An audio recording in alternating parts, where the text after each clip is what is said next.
সব খবর লোক এটি আবেগে পরীক্ষার জন্য আবেগ ফুরিয়ে গেলে কেউ শিল্প না। সে একজনই ছিল, সে খায়রুল ইসলাম সোহেল। সোহেল থেকে আমাদের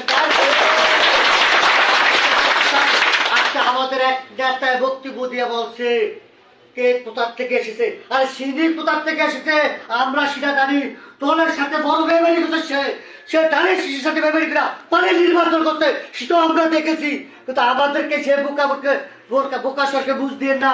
আপনি আগে আপনার ইয়াস ঠিক করেন, আপনার কারা আপনার সাথে সান্দাবাজি করছে, ছাত্রলীগ করছে আপনার ফ্যামিলি, এখনো তারা সান্দাবাজি ছাত্রলীগ করে আপনার সত্য ছায়া, তাও আমরা জানি। তো সেই কথা বলে না, আমরা এমন একজন নেতা পিছিয়ে ধরেছি, তাই সারা বাংলাদেশে একটাকে তাকে ছিলেন, সেটা যুব দলের সভাপতি। এমনকি সে একজন স্থানীয় নেতা আমাদেরকে আগে বারেকটা বলতো, এখন আর আমাদেরকে কেউ বারেকটা বলতো না, আমরা একটা গর্ব করে বলতো আমরা স্থানীয় ছেলে ভেসে গেছি। আর আমাদেরকে হালাই দেওয়ার কোনো সুযোগ নাই কেন? সর্বসজ্জায় নেতা আসো খায়রুল ইসলাম সোহেলকে হালাইতো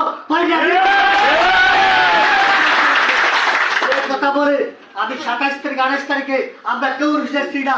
আমাদের নেতা একজন সে খায়রুল ইসলাম সোহেলকে হাতকে শক্তিশালী করবো এই আশা ব্যক্ত করে আমি আমার শক্তি